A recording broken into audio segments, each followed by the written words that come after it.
The reason we're going to do body proportions is because that's going to tell you how someone naturally wants to move. All other parameters, sets, reps, load, rest, like none of that matters if they can't do the thing. What's up, guys? So today's video is going to be about athlete assessment. Now, I want to talk about the frame that we're going to put this in, because you can do this 1,000 different ways, right? Which is kind of why many of us don't really know what to do with it, or perhaps maybe even don't do it at all. Because it's like, well, where do I start? What's important?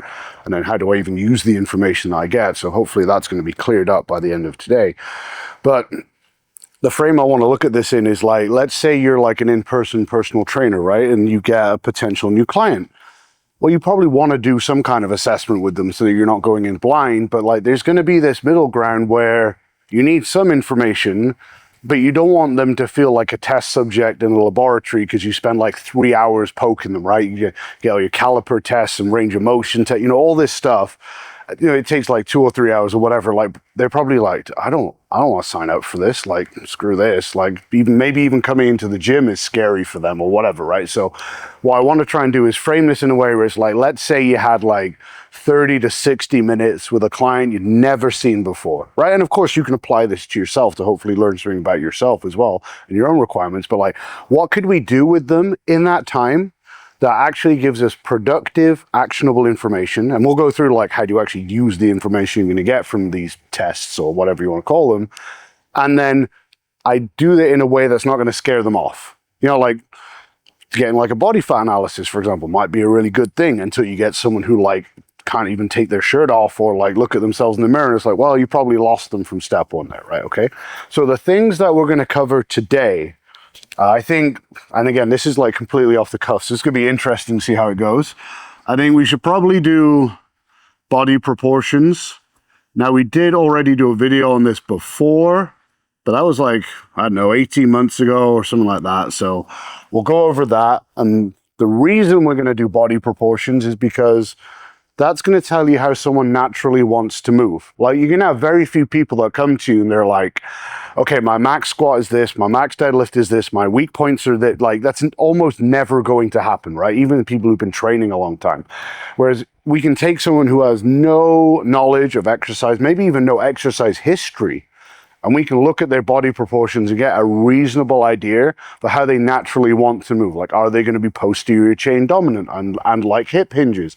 Are they going to struggle with unilateral work? Are they going to have issues with overhead mobility and shoulder mobility? All that type of thing. We can kind of have a pretty good guess at those things just based on some pretty simple Tate measurements, which, is very easy to do.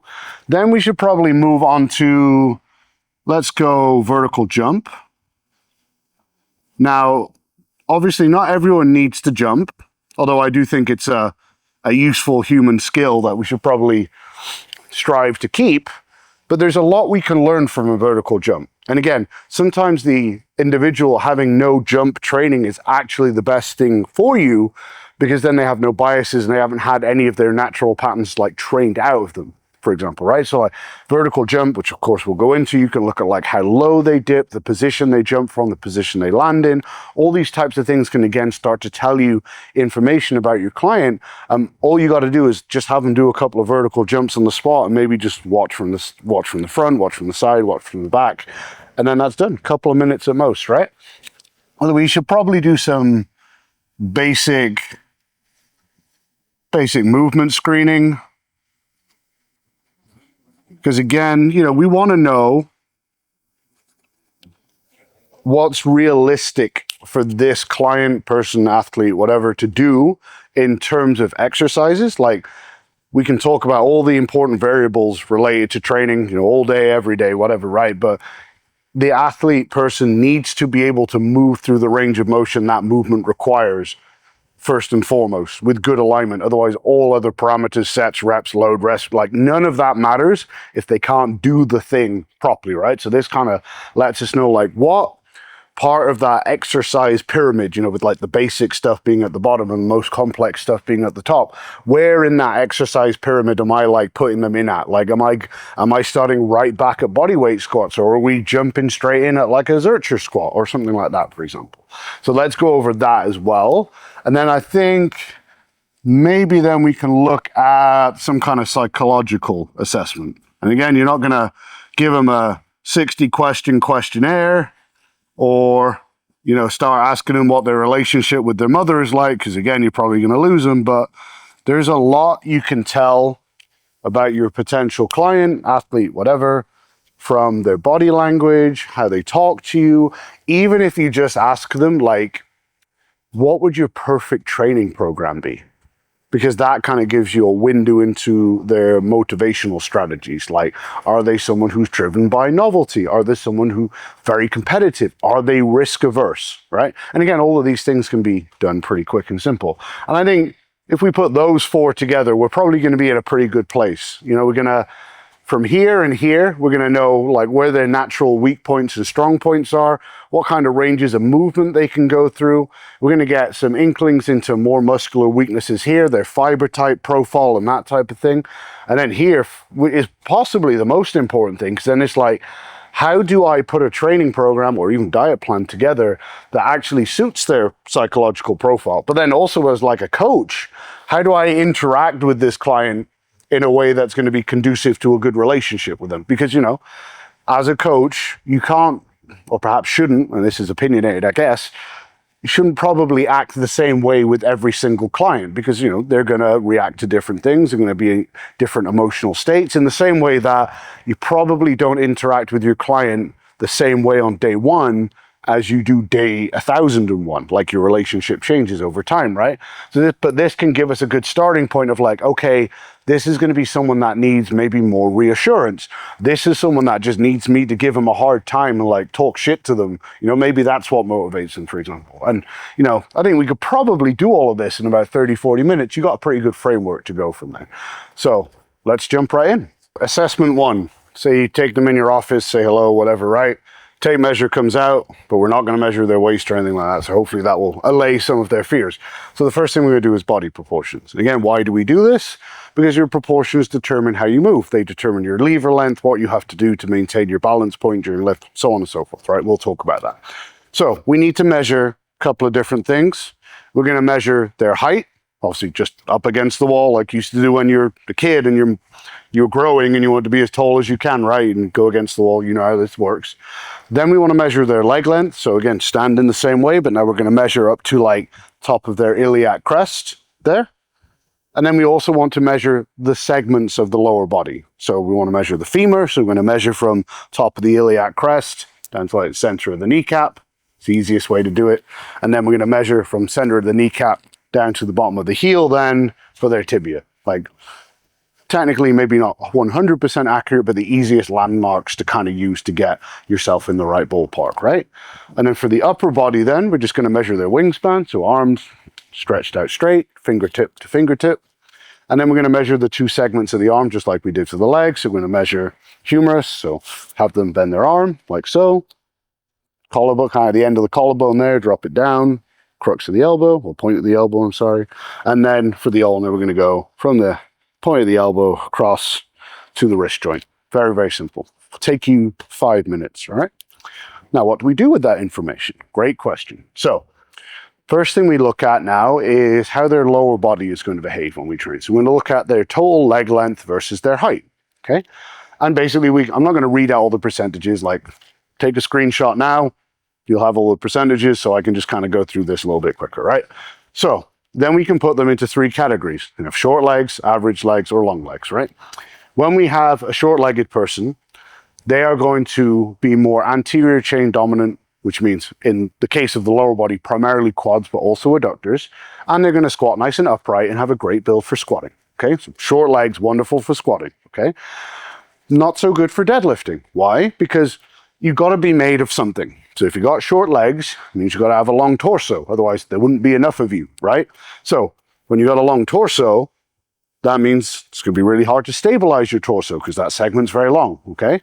And also, by being anterior chain dominant, which is useful in a squat, it also means you're going to be relatively weak in posterior chain. So things like deadlifts and hinges are not going to go so well for you, right? So this is like our squatter build over here, right? This is the person who probably will get squatting very naturally. be very strong on it. When you get people who are like kind of very short here, it's not uncommon for them to be kind of squatting and deadlifting very similar weights, for example, okay? If their legs measure a little bit longer, then they might either fall into the long-legged category. Me, I am yet to find someone who has proportionally longer legs than I do. We had a friend back home who was, I think he was 6'4" or 6'5", and if we stood next to each other, our hips were the same distance off the floor, right? Like we were literally polar opposite ends of the spectrum. And I am much shorter than 6'4" or 6'5", right? But he was so far into this category, and I was so far into this category that our hips were actually the same distance off the floor. Like for reference, my leg length is like 61%. So yeah. So this makes you your deadlifter. What we're really talking about there is a hinge dominant individual, right? So when you have longer legs, when you go through any type of lower body movement, doesn't matter if it's like a front squat or whatever, you're going to experience more hip flexion. So over time, the muscles that extend your hip do a lot more work. So that means you end up getting really strong hip extensors. So you end up being posterior chain dominant on the backside, but anterior chain weak. So this person, deadlift and squat might be miles apart for that reason, right? And they probably need to work on their quads. Whereas this person would be the polar opposite. If you fall in this middle ground, right? This average legs, that doesn't mean we don't care about you and you're not special. It just means we need to look a little bit closer to understand how you're going to behave and how you're going to move. Now, when we're looking at limbs in the manner that we have them at least, the proximal segment, so the segment that's closer to your body, makes more of a difference to how you move than the distal segment, the bits that's further away, right? So if you come out in this middle category in your average inverted commas, right, then we can look at the proximal and distal segment, the relationship between them, and kind of decide which you behave more like, okay? So that's why we measure the tibia and the femur, right? So if we fall here, right? So this would mean your tibia is either very short or average, right? You're relatively long in the femur compared to your leg length. It's important to note, right? That makes you behave more like a long-legged person. So this person is like a pseudo long-legged person, okay? Yes, they have average legs, but the way that their legs are made up, for want of a better word, right, means that they behave a little bit more like someone who has naturally long legs. So they're going to be more pushed towards hinging movements, posterior chain dominant. If they have very long tibia, well, that means their femur is pretty short. So you could have average legs, and some, it's crazy to imagine, but like imagine your tibia is considerably longer than your femur. You might have average legs, but if your kneecap is like up here, then your femur is so short, you're still going to squat like that super short-legged person, right? So this person behaves like a pseudo short-legged person. Okay, cool. So we have that.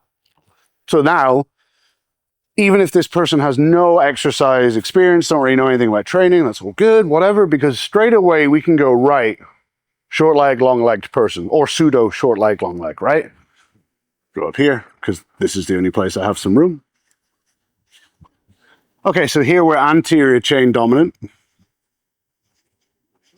And we love squats, because we're built for them. Big happy face there. Whereas this person over here, posterior dominant, and is going to love deadlift / hinges, right?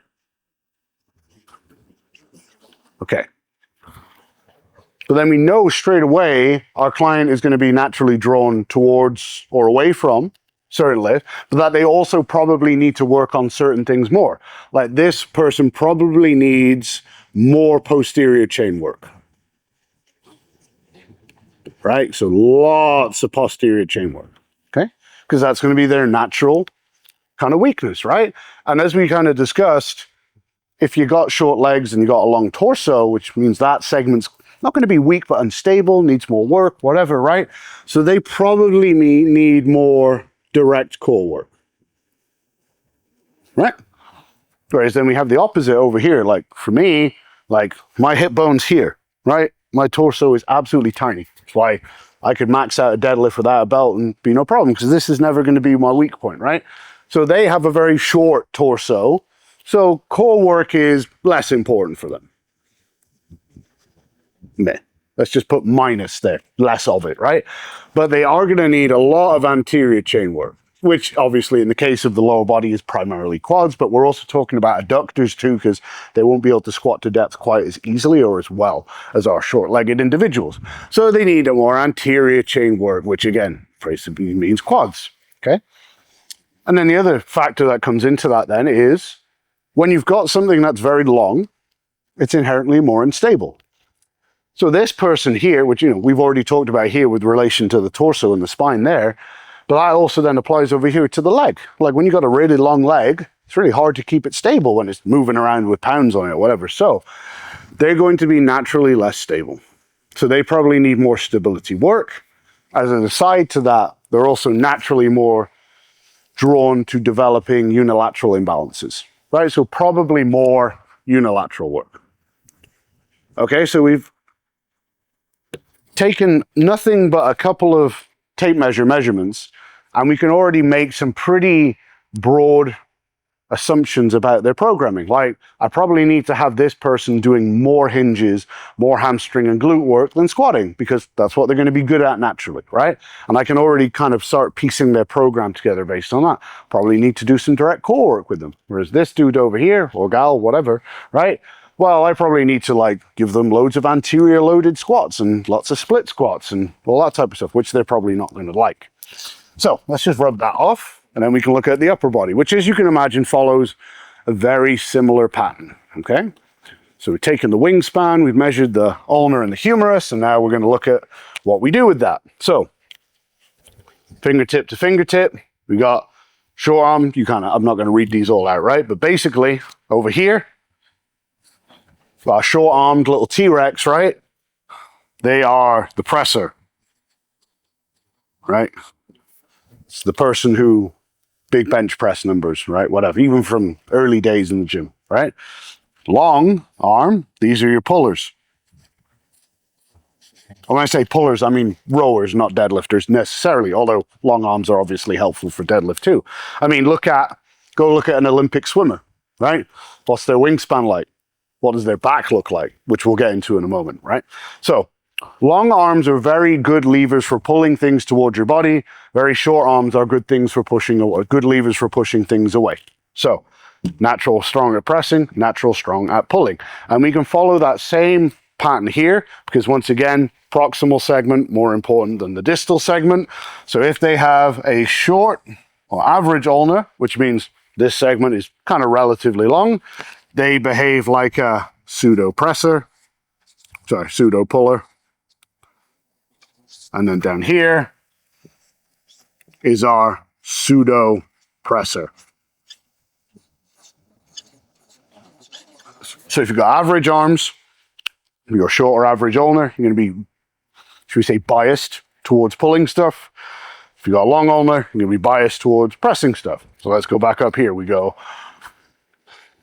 Let's go long arms, short arms, okay? So, our long-armed lifter, i.e. me again, basically a human spider, is the puller, or the rower, whatever, and this is our presser. So what do we see here?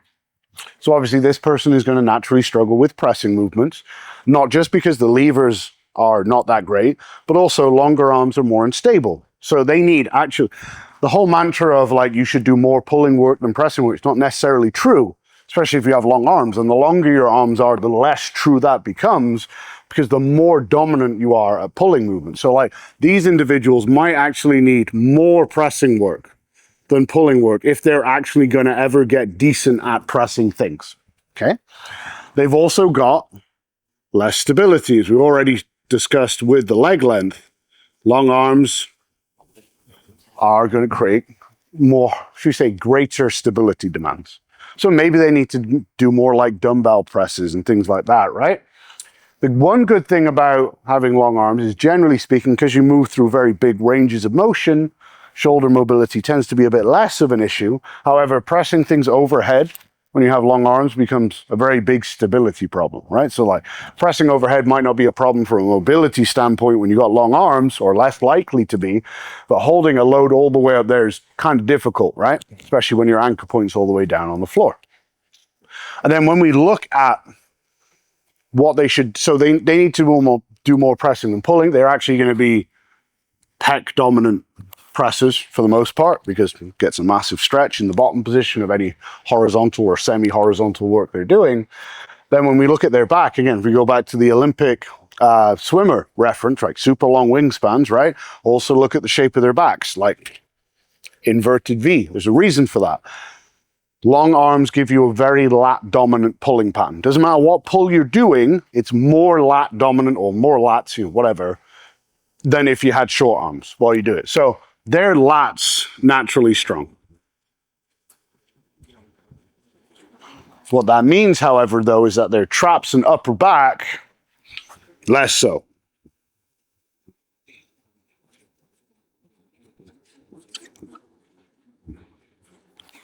Now, the other thing that comes into play here is when we are dealing with these longer levers, the proximal joint, in this case the shoulder, but you know, for the legs it would be the hip, goes through a lot more range of motion relatively than the distal joint, in this case the elbow, obviously the knee for the lower body. So let's say I'm doing a row. For someone who has a very long arm like me, it's going to be much less work through the elbow than it is through the shoulder, which means the core musculature, or the muscles that pull on the shoulder joint, again, for want of a better word, do way more work than the muscles that move the elbow. And it'll be the same with the press. When I press, there's a lot more work going on here than there is here. So what does that also tend to mean? Arms. Really sad face, right? So these are the rows and presses will not build their arms. Trust me. I'm living example of that. Okay? So let's go back over here. We've got our short armed person, right? Obviously, they love pressing. They tend to be quite tricep dominant because, as we just spoke about over here, then you kind of flip that when you got a short arm. Elbow joint goes through considerably more range of motion, relatively, in that same movement compared to the shoulder, especially compared to over here. So all of their pressing is more tricep dominant. All of their pulling will be more bicep dominant, right? So triceps and biceps, just from pulling and pressing movements alone, they tend to get pretty much all the development they want, unless maybe they want to compete in bodybuilding where you need like disproportionately large arms, right? Same with the short-legged squatter. They'll be like, dude, just back squat, you'll get big legs. For you, very true. For other individuals, maybe not true, right? So they get big triceps and biceps. Now, we spoke about the Olympic swimmer having the super long wingspan. What shape are they? There, right? Well, then it's going to be the opposite when we got little T-Rex arms, right? All of that pulling work is going to be done more up top. So there's going to be a lower, higher point of the elbow, I'm sorry, there. Things are going to be a little bit more flared out, which means traps and upper back do more work in pulling movements relatively, okay? So basically, this person looks great in a shirt. Arms, triceps, and biceps. Shoulders will depend a little bit on clavicle width, but generally they're pretty good there, right? Polar opposite here. And then, what struggles do these individuals have? Well, first off, usually pecs are going to be a problem. Like, let's say you're your stubby little T-Rex arms for your bench press, your pecs end up not really getting stretched that much on your bench press, and for example, then the muscle that gets stretched the most gets recruiting the most. So if it doesn't get stretched much, it doesn't get used that much, right? So these guys probably need a lot of pec work. And if they're going to be trap and upper back dominant, what else are they going to need more of? They're going to need more lat work. Okay, so those aren't going to be great. And now the other thing here is, because you've got very strong levers for pressing, means all of this anterior-sided upper body musculature has great levers. It's going to be very easier for that musculature to overpower the posterior musculature, which has poor levers relatively again. So this means posture and mobility become more of an issue. Okay? So that typical, right, kyphotic posture, whatever, much more likely to be developed and when you have this kind of build here. So again, just from this little measurement alone, we can say, right, my client is naturally going to be great at pulling things towards them. I don't need to worry about biasing pulling work that much. However, the pulling work they do, I should probably bias it towards this, because that's naturally the muscle groups that are not going to work well when they are pulling things.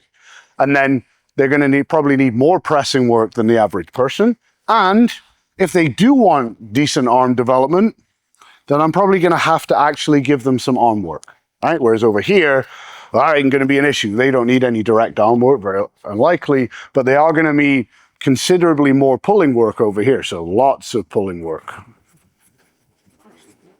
right? And we're going to have to focus most of that pulling work on the lats.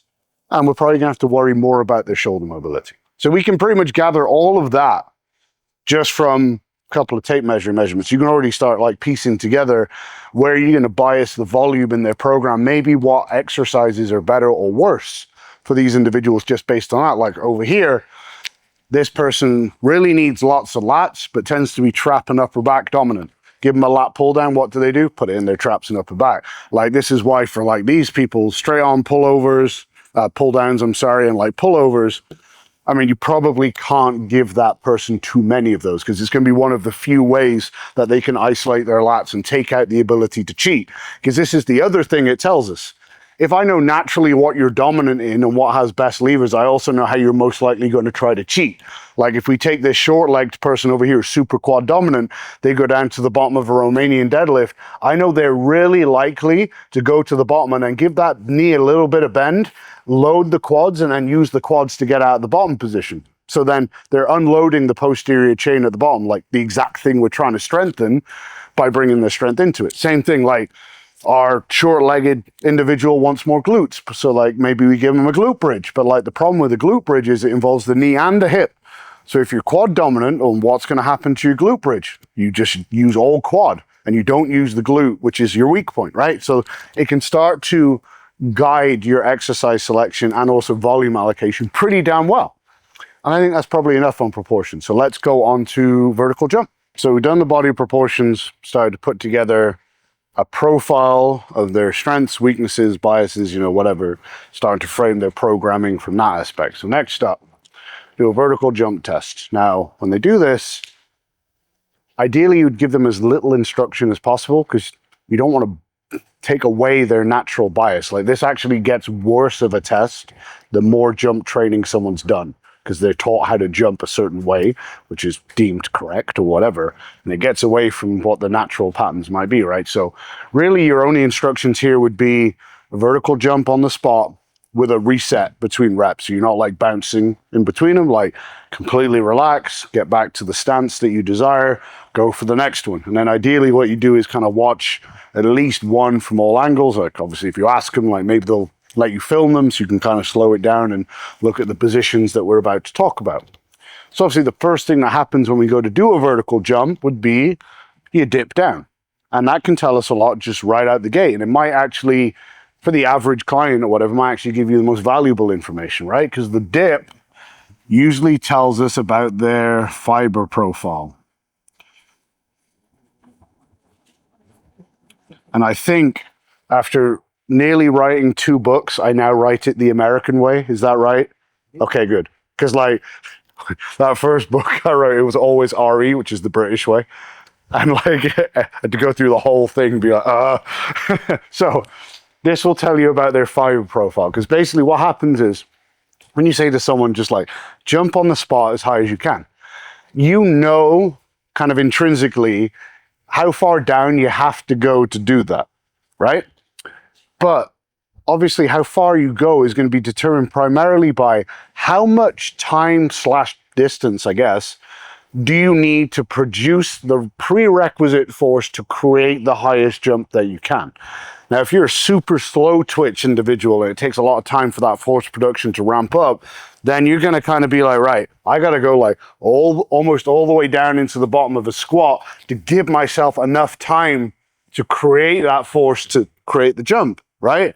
And then, you go to like your average, like maybe track and field or college sprint team or something like that. A lot of those guys, when they're girls, whatever, when they're doing their vertical jumps, they literally here and just that. That's as far as they need to go. It's like you kind of blink and miss it, right? Because they're so fast twitch and explosive. The time it takes them to do that tiny bit of hip and knee extension is all they need to ramp up to that maximal amount of force production, right? Their rate of force development is enormous, right? So this tells you about their fiber profile, like a very low dip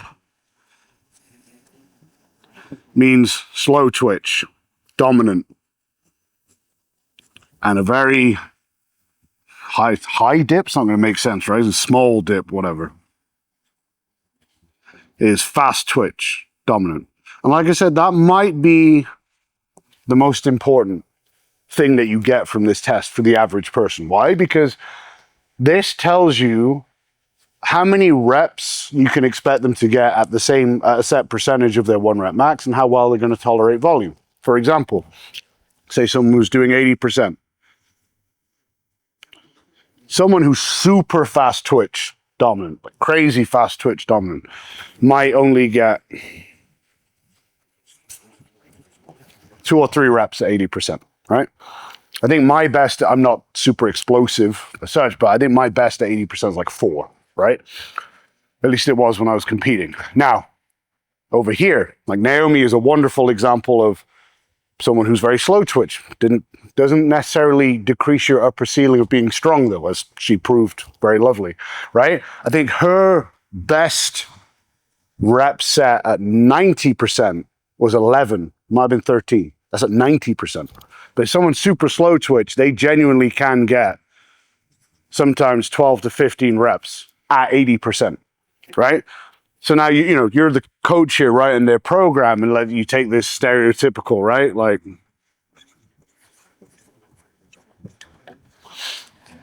might be, well, it's physically impossible for this person, right? And is going to be the world's longest warm-up for this person, like not strenuous at all. So like this is going to gauge, like maybe for this slow twitch person, that needs to become like 8 or 10, whatever. And for that fast twitch person, maybe that needs to become sets of 2, or there's less sets, etc. Right? Because this person is also, that's going to say, less volume tolerance. Because for the same reasons that this happens, also generally means they can just tolerate less volume in total, right? So lower volume tolerance here, higher volume tolerance there, right? So for example, you're training someone super explosive, maybe like a 100-meter sprinter or something like that. It's not uncommon for individuals like that to maybe be limited to, say, like somewhere between 7 and 10 work sets in a whole workout. Sometimes it's even less. Like genuine, RPE 8.5, whatever, at 9. They might only be able to do half a dozen, maybe a bit more genuine proper work sets in a workout, whereas this person over here go all day, pretty much, right? It will even play into their rest periods. This person needs less rest. This person needs more rest. More glycolytic, right, over here. Better aerobic supply to the muscles, all that fancy stuff, right? So your rest periods for this person will be lower. Your rest periods for this person will be higher. Again, all of this is just from looking at this. So your client program is already getting pieced together, right? Like this person over here, the super explosive one, you're like, well, on all their compound lifts, I'm giving them 3 to 4 minutes. And then over here, I might be giving them 90 seconds or maybe 120 seconds. Like that might be their rest period. And of course, like once you've trained them a couple of times, you can tweak it, but at least you have a good idea of when you need to go straight out of the game. Then we look at the transition. So when we're talking about transition, it's they dip down, and then there's what happens here when they need to reverse that to go into the concentric phase, right? How quickly can that happen? And this tells you all about how well they use the stretch reflex. And these do tend to go hand in hand with this a little bit, right? So generally speaking, fast twitch fiber individuals pretty good with their stretch reflex. Why? Because they do movements quickly. They get more rebound at the bottom of whatever the thing is they're doing. They come out faster. So slow twitch individuals move slower, so on and so forth, right? So if I'm someone who's, regardless of the size of my dip now, but I go down and then there's like a notable pause here before I start moving up, my stretch reflex is not very good.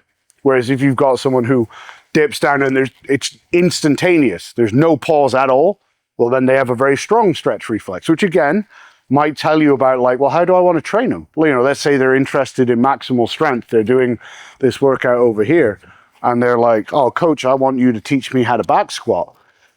Well, the person who's got that really, really fast, rapid, whatever transition has that really strong stretch reflex. If you want them to be strong and perform at their best, you're probably going to tell them, I want you to use a quicker eccentric and I want you to use the stretch reflex because you get something meaningful out of it, right? Stretch reflex isn't all positive. You do have to sacrifice like tension and stability and stuff to create it. So it's not always worth it. But for that person who can transition super fast and gets a lot out of the stretch reflex, boom, definitely worth it, right?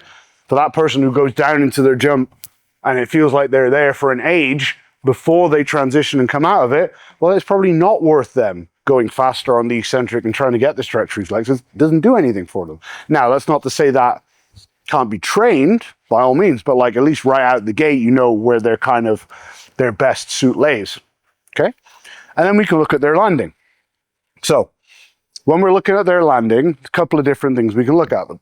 Probably the main one is going to be their shoulder positioning, which I think is the easiest way to kind of frame it, but it's going to be the relative amount of flexion at the knee and the hip, right? So someone lands and they're like this, super upright, right? Shoulders are way behind their toes, super quad dominant, right? Imagine, for example, you spent your college years playing volleyball, right? You've been ingrained also to like jump like this. Super quad dominant wants to use them not only for force production, but for force absorption, right? And then we maybe go back to our body proportions earlier. Then you get the super long-legged person, right? Wants to put everything on the posterior chain, they'll jump up. And because their posterior chain is strong, when I want to absorb force, I'm going to go there. Maybe much less forward knee travel, but now my shoulders are way forward. And you know, all else being, if someone is balanced or whatever the hell that means, then the kind of theoretical optimal position would be like kind of shoulders directly in line with their toes or over their toes, right? So like knee and hip kind of bent in unison, shoulders roughly in line with their toes. Like this would be considered like very hip dominant, and then that would be considered very knee dominant. So again, maybe we don't do the body proportions measurements, but we can kind of get an insight into what they favor there just from that. Obviously, then we have the likelihood that they are using one leg more than the other, right? So we can watch from the back, they jump, and whilst they're in midair, if I pushed considerably more off this leg, then I'm going to shift to the left then when I jump and when I land, right? So like I'm going to have, if I jump predominantly with my right leg, I'm not only going to move this way in the air, I'm then going to have to absorb more force over here when I land. So that lateral shift can just kind of tell you what they're using more of in terms of unilateral imbalance there. And then we also have their depth. So when we're looking at their dip, we're looking at how quickly do they produce, like, should we call it concentric force? Not technically right, but you know, this is looking at the concentric force production. But when we land, we've got eccentric and also then isometric force production or absorption, right? I have to absorb the force of me landing. So let's say I'm someone who can jump from here, super explosive, tiny little dip, right? But then when I land, I'm way low. Well, why would that be? I'm concentrically very strong, eccentrically very weak. It takes me a long time to go. I have to go all this way down to absorb the force that's the same really as I created on the upward swing, okay? And this is super common. So what you're kind of doing is looking at the relationship between them, right? If their dip on the landing, their depth of their landing, and whatever you would call that, is considerably greater than the dip that you saw on the concentric, you know that their eccentric and isometric strength is weak. How do you differentiate between them? Strictly speaking, would be eccentric would be kind of like how low they end up going there, how long it takes them to actually absorb all that force, and then the isometric strength would be more about how stable they are at the bottom. So like when they land, if you want to give them an extra instruction, it would be stick the landing, And it would be like, are they wobbling around? Are they able to hold the position? So on and so forth, right? So we can tell all of that from like 5 jumps, which is pretty cool. Now, if someone doesn't want to jump, you could get a very similar result with like an incline plyo push-up. You could also trick them, I guess, into doing this by like giving them like a medicine ball push press throw. And obviously like you're telling them to dip, jump and throw. And what you're really looking at is what's happening from the lower body, because not everyone wants to jump at the end of the day. You might have a history of knee and back injuries, etc. In which case you can do the upper body version, like an incline plyo push-up, or if they just don't want to jump because they have a mental block, you can do the push press throw. But with athletes who've done more training, sometimes it is worth doing an upper and a lower power test, whatever you want to call it, right? Because your training can change that quite a lot. And also not everyone has the same split in terms of fiber ratio from top half and bottom half, right?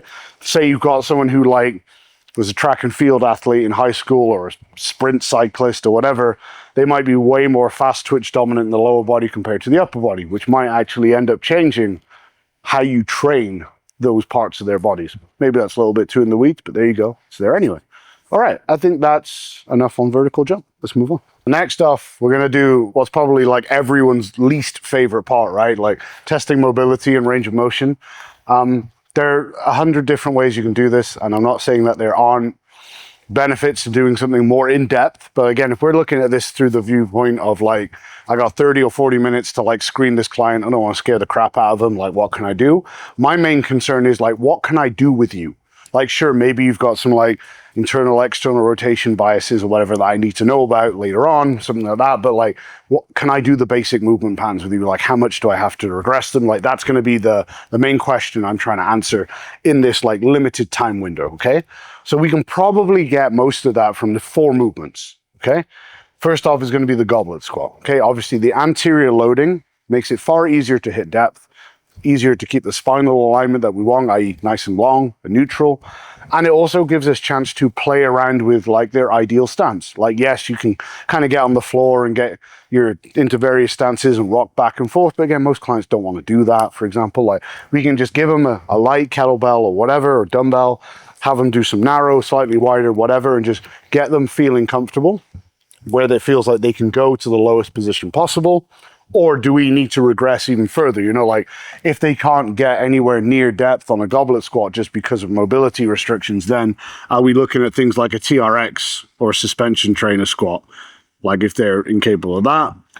Because if they can't do a goblet squat with this anterior loading, they're definitely not going to be able to do any posterior loaded squats. Well, then maybe, you know, if they can do a goblet squat, maybe we stick with that, or maybe we stick to maybe split squats or something like that. Or even supported split squats as we work on, you know, it might be ankle mobility, it might be hip mobility, it might be a couple of different things, right? But it allows us to see, like, do they feel better with a narrow stance, a wider stance, more feet more flared out, which then is going to tell you a little bit about their hip morphology, right? If someone says like, oh, I can goblet squat to depth, this feels really good right here, like feet narrow, pointed straight forward, you as a coach can look at that and be like, well, I know their hip sockets are very forward facing. Right, so which means when I'm having them do their loaded squats and hinges, I want to be probably in a narrower, more forward position, right? Whereas if they're like, oh yeah, this feels really natural, I can just kind of drop straight into that. It's like, well, cool, they maybe have very outward facing hip sockets. So maybe when we're doing their squats, maybe they'd be a sumo deadlifter, for example, you know, these types of things. So it tells you a little bit about like hip architecture as well as maybe ankle mobility restrictions, which again, it's going to be most of the time. So like, if they can't get to depth of that, like tipping forward or whatever, heels coming off the floor, test them with some plates under their heels. Does that make a difference? If not, then it's not ankle mobility, it's something else, and you can go down the rabbit hole there. Then we'd have them do a Romanian deadlift. And, you know, this could literally be with like a dumbbell or even a single kettlebell. It really doesn't matter. What we're testing here is, are they able to perform a Romanian, whatever the implement is, can they hinge far enough to perform a Romanian deadlift without getting some kind of extreme compensation pattern? Like, are they rounding? Do their hips actually move back in space, or do they get stuck and then we have this? Are they extremely arched? Whatever it might be. And the main reason I think this one's very important, obviously we need to know, can they hinge? Most can't. Is this is going to be like your acid test for deadlifting from the floor. If you can't do a Romanian deadlift, so like your patella tendon, the bottom of your kneecap, you are not capable of getting into the position that you need to actually deadlift from the floor correctly. So like straight away, if someone can't pass this, well, maybe then that means we're sticking to Romanian deadlifts, or it could even mean like high handle trap bar deadlifts. Maybe we even elevate the trap bar, or we do like pin pulls or block pulls from above the knee to start with whilst they work on that prerequisite hamstring and hip mobility. So it gives us a chance just to assess the quality of their hinge, but also the range of motion of their hinge. So how far in space can the hips move back? Because remember, every bit of range of motion should be gained from the hips actually going backwards in space, because otherwise it has to come from here. And then it also tells us a lot about what variations are going to be suitable for them or not. Okay? So, someone can goblet squat to depth with good alignment. Cool, I can probably do some loaded squat variations with you. Maybe even posterior loaded ones with time. Probably wouldn't jump straight in if I didn't know anything else about them. They can do a Romanian deadlift. Cool. If I want to, I can probably perform deadlifts from the floor if I want to, or a low block, whatever it might be. Some kind of below the knee hinge variation for a deadlift there, or whatever other variations I deem fit. Now let's look at shoulders, right? We're going to do a 90-90 pullover. So when I say 90-90, it means you're going to be lay on your back, hip is at 90 degree, knee is at 90 degree, right? Give or take 90-90, right? You do this and lay on your back. The reason we do it in this position is because that should put the pelvis in neutral and takes that out as a variable. And what we're going to look for here is how far back can they go in a dumbbell pullover, right? Because now we've anchored the pelvis in the position that we want. We know that's not going to limit it. So now we're looking for, can they get to parallel? Like, can they get their arms parallel to the floor or not? Because if they get stuck here, and when I say stuck, what actually is going to happen is they're going to go into extension, right? We'll see the lumbar spine or the ribs flare up, lumbar spine extend, maybe go into anterior pelvic tilt, like extension posture, right? If they can't get to here without losing this, well then guess what? They also can't overhead press without going into extension either. And overhead pressing and extension is, you can debate about it, but it's the typical cause of like, I don't overhead press because it hurts my back. It's like, well, probably because you can't actually get there without doing this, right? So then we can look at that and go, well, okay, well, maybe we've got, maybe they pass it. Maybe it's wonderful. Maybe they're here and they're lying in that 90-90 position. They can go all the way back here and they're like, no, this is golden. The ribs stay down, belly button stays down. There's no gap between their back and the bench. You're like, cool, I can go ahead and start doing some form of overhead press with you straight away. Whereas if they can't get to that, we can look at that position they get to and be like, cool, like your arm can't get past here before we see this. That's cool. So that means we can probably get away with maybe like a 45 or a 30 degree incline press, because that's all the range of motion we need to perform that movement. It might be absolutely terrible, like here, and you're like, okay, well, it's not the best, but we're sticking to flat pressing for now, because any movement above this range here is going to start causing compensation patterns, which we don't want. So that's going to tell us like what pressing variations are going to be suitable. I mean, even what pulling, like if you can't get past here without all of these compensation patterns, even like a lat pull down is not going to be a great movement for them. They might be able to do like a 45 degree, like pull down row hybrid. I don't know what you call that, right? But we know what I mean. Maybe that needs to be done. So you're certainly not going to give them chin ups and things like that because they just can't get in that position. So that's for shoulder stuff. So for presses and for pulls. Okay, and then last but certainly not least, we're looking at the dead bug. So when we're doing this is very hard for me to demo standing up, right? Lay on the floor, both legs in 90-90 position, which we already discussed, right? So here, and when I say hand support, it means something's behind you here, right? So like wall, it doesn't matter. Something you can just push lightly on. So you push on that, helps anchor the lower back into the ground. Then you have them brace, which we have a whole video on that, go watch that, right? You have them brace so the ribs are pinned down, the back is flat on the floor, and then one leg at a time, they extend out. And the acid test, or I guess the barometer, what we want to aim for is, can they get the legs straight out and like with the heel just to touch the floor without going into extension here? And the reason that's important is because that's what you do when you squat, right? So To be able to get stacked at the top of a squat means to have your pelvis and the ribs in the right place whilst both your legs are extended out underneath you. So if I can't take one leg, because remember, when this, let's say this leg is the one that stays up, this is actually helping to anchor that whole structure and the pelvis in place. So if I can't get this leg all the way out, whilst lay on my back, which is also helping me, and having the other leg pulled in, which is also helping me, and I still can't get that leg all the way out without going into extension, I have a big problem with my breathing, my bracing, and probably my hip flexor mobility. So if they can't pass this, I'm going to look at actually loaded movements where they're standing and be like, it's going to be very difficult for them to get into this tucked, neutral, whatever you want to call it, position, because they're going to be stuck like this naturally and they don't quite know how to get out of it yet. So like I say, it's usually related to their breathing and bracing, also related to tight hip flexors, right? But these, in reality, those two are the same thing, right? Like poor breathing and bracing leads to tight hip flexors, which leads to anterior pelvic. It's all the same thing. Go watch that bracing video, right? So if someone is really bad at this, right? Now, if someone can't gets close to the floor and then goes into extension, I'm not going to be like, you are doing no axial loading. Like personally, I wouldn't do that, right? But it would certainly make me think about how much full range of motion heavy axial loading we're doing, but maybe just means we need to put way more emphasis on this, right? But if someone can't get even halfway before going into extension, I'm like, right, okay, well, our premise really needs to be here. And maybe we're going to stick with variations like goblet squats, like maybe a Zercher good morning rather than a regular good morning or a Romanian deadlift, things that put more emphasis on anterior core and make it easier to stay in that position whilst we work on that. So those would be four that, I mean, there's 1,000 you can do, right? But those four for me as a coach, I can use, and they tell me about hip architecture and also just whether they're capable of squatting to depth. This tells me about how well they hinge and can I trust them to do full range of motion hinges. This tells me about their shoulder mobility, like can I do overhead work? Can I even do incline work with them? Same with pulls, like can I do vertical pulls with them as well?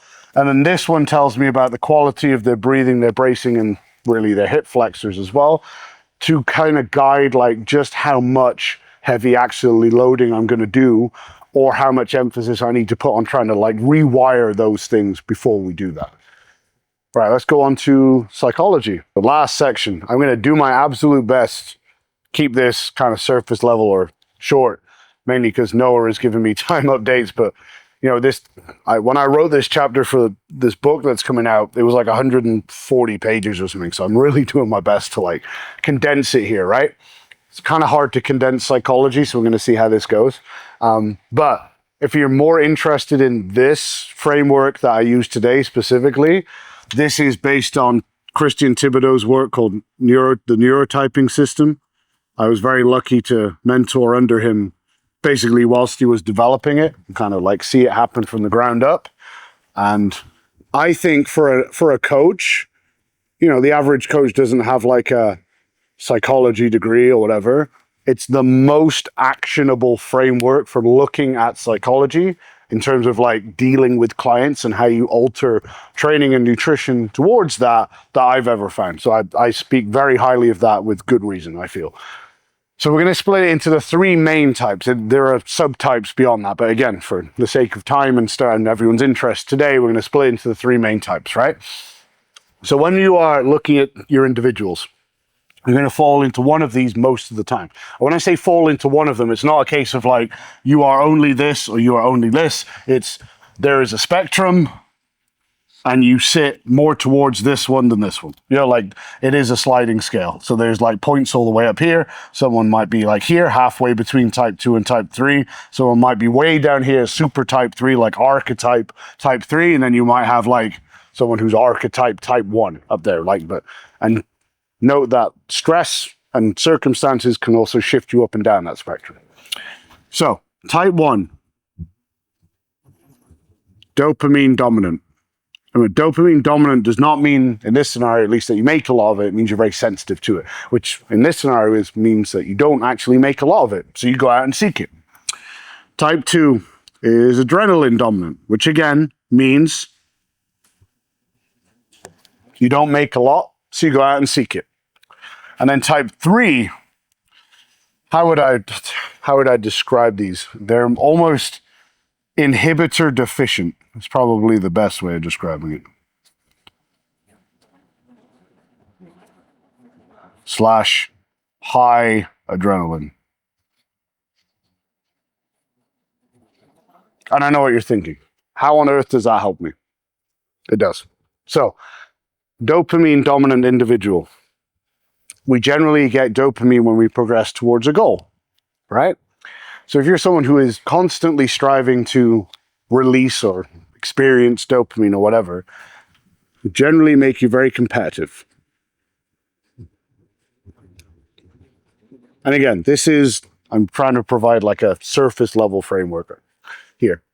Generally, it'll make you competitive. So that individual who likes to turn everything into a competition, whether it's like who can race to the car or like, whatever, turns even like a family game of Mario Kart into like, this super competitive thing and can't lose, generally over here.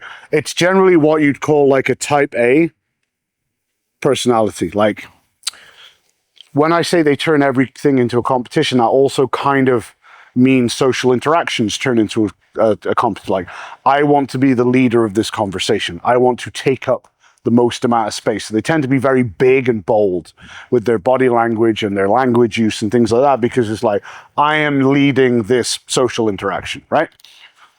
So they're very competitive. They like to lead things. They like to, I'm going to say borderline arrogant, borderline.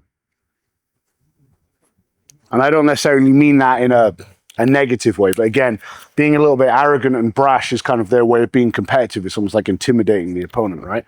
Like I'm a soccer fan, so sorry, but like stereotypical example of this in soccer would be like Cristiano Ronaldo, who like is a very divisive figure. Like people either love him or hate him because he is the quintessential kind of type A personality. To give you a more USA friendly example, Michael Jordan would probably be a wonderful example of a dopamine dominant type 1 sports individual, like super competitive. If he feels like his teammates aren't putting in the same amount of effort as him, he's going to give them hell, right? So like these individuals, for example, actually respond really well to trash talk. Right? And I'm not saying you abuse them from day one. You got to kind of like set your boundaries, right? But like, again, think of like the Michael Jordan type individual. Like they want things to be competitive. They want you to push back a little bit and so on and so forth. They want to win, but there's got to be a competition to win, right? So they don't want someone who's like a pushover necessarily, because then there's nothing to win, right? Now, when we're writing a training program for a dopamine dominant type 1 individual, we need to give them something to win. Like, moderation is not going to do it for them. Like go in and lift submaximally, go in and do an easy workout. You might as well say, stay at home and eat donuts and don't go to the gym. It's probably what they're going to do, right? And they probably turn the eating of donuts into a competition as well. So they need a challenge. They need something to win. Now that could be as simple as like, here's a warm-up circuit, try and beat your time, or do it in under this time, or like, warm up on the watt bike for a couple of minutes. The first like 30 seconds, try and get the highest power reading that you can. Can be anything like that. Obviously, they're going to love things like rep maxes and things like that because there's a competition to be won, right? Like I either lift more than you or I lift more than me last time. So you got to give them something to win, okay? Now let's look at the type 2 individual. They are adrenaline dominant or sensitive. Same thing in this scenario, right? So these individuals are drawn to novelty. Novelty is going to be the main thing that stimulates adrenaline, right? So these are going to be the type of people that are drawn to things like CrossFit, for example, because you really can't get more variety than CrossFit. Coincidentally, and I'm probably going to get a lot of hate for saying these two words in the same breath in a way, but like these are also the people that are drawn to conjugate training, generally speaking, because conjugate involves a lot of varied exercises. Whereas if you're someone who now thrives on adrenaline, going into the gym and having a new variation to tackle like every week is very stimulating for adrenaline. So you're drawn to that, for example. So a lot of the best like West Side guys, for example, were probably type 2 individuals, right? So they love novelty. what else are they going to love if they're very sensitive to adrenaline? Well, what has an effect on the adrenergic system? Most of the time, we're looking at stimulants, most specifically caffeine. So these individuals absolutely love caffeine because it will help spike adrenaline, which they're super sensitive to. So these are usually your coffee, your Monster Energy addicts, all that type of thing, right? So that's usually a bit of a giveaway sign here. Now, in more social environments, they tend to thrive more in terms of looking for approval, seeking respect, that type of thing. So let's look how to just sum that up as approval. So whereas over here, this person is like, I'm going to win. I don't care if you hate me, right? That's this person here. I'm going to do whatever it takes. Doesn't matter. I can put up with all the hate and the talk or whatever. This person over here is much more sensitive to social opinion. Okay. So like, these are the type of clients that you're going to get that like really need your approval, are seeking your approval. Like they're going to these people will usually train a lot harder when they hire a coach because now they have someone's approval to try and win and respect. Approval, respect's all the same thing. These individuals here, they'll train as hard as you want. Doesn't matter if anyone can see it, right? Because they're self-driven and they just want to win, whatever their definition of winning is. Over here, they've got to have some kind of approval to seek, right? So these people are also generally more, I want to say, adaptable in social situations. So they're the type of people that are really good at behaving differently around different groups of friends and people, right? Over here, again, this person, the type 1, they are the same person no matter where they are, even whether it's considered like socially acceptable or not. That's who they are, that's how they act. This person over here, because you are so heavily reliant on other people's approval, well, then you're going to be adaptable because you want to make sure that no matter what the social situation you're in is, that people respect and get on with you. So like that makes you adapt. You're not like being fake, you're just doing what you need to get what you need to out of those social environments, right? So like these individuals here, again, if you're looking at a client, they're more likely to mimic you and also then behave differently when they're around other people, okay? And now, last but certainly not least, we've got the type 3s. Now these would probably be best summed up by the word, it's not a nice word, I know, but like anxiety, right? So these type 3 individuals are usually very low in serotonin and GABA, which means things like adrenaline and cortisol are generally high. So they're kind of, anxious is nothing more than your brain running too fast. So when you don't have enough inhibitors to slow down that, you end up anxious most of the time, right? So if you're a naturally anxious person, what are you going to be drawn to? You're going to be drawn to safety or predictability. So these individuals, because they're drawn to that, basically they're very risk averse. That would be the way to put it. They're very good planners and organizers. So like, again, if we're looking at this as like, who is my client? This would be the person that like always wants to book their sessions like really far in advance, or they'll just be like same day, same time every single week without fail. If you change the day or the time on them, it's probably a big deal. Have a bit of a meltdown about that. These individuals are not going to respond well to programs that vary a lot. So for example, from like a programming aspect, something like 531 or strong lifts, right? Which to some individual is going to, to this person here, is that's their idea of hell. It's like low volume, same exercises every week, same structure, like boring, right? To this individual, that's perfect, right? They can look at their program and be like, I'm going to plan this out for like the next 10 months. And I know exactly what I'm going to do and when. That is their idea of perfect. So like this person here, you don't want to send them their program like 3 months in advance or 2 months in advance, because what they're going to want to do is going to change a lot here. Like they're going to want lots of variety. So your training blocks might look really different from block to block. Whereas here, the more similar you can keep it whilst getting some kind of adaptation out of it, the better suited that they are going to be to it. And the more they're actually going to enjoy it, because they're going to enjoy what they see as like the guarantee of progression by keeping all of as few variables in line as possible. So when you're dealing with this person, obviously we're looking at anxiety.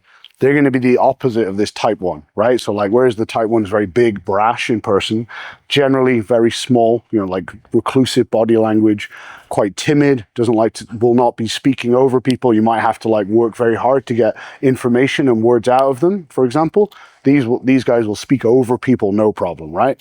So that's usually going to be a pretty telltale sign there, just like how organized they are, how much variety they respond to, and their body language there. So hopefully that's a reasonable enough introduction into like the 3 kind of profiles. And like I said, this is a variable scale. People will slide up and down. It's not like someone will only be this or only be this.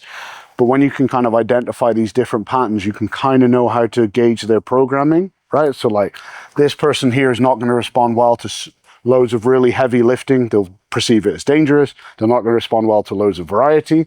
This person's going to love variety, and they're going to want things that spike adrenaline, like variety or like power work. Power work is great for spiking adrenaline. They're probably going to love that, right? This person over here needs something to win. So like you need to give them something hard or challenging in every single workout. Otherwise, they're not going to be motivated because there's nothing to spike this.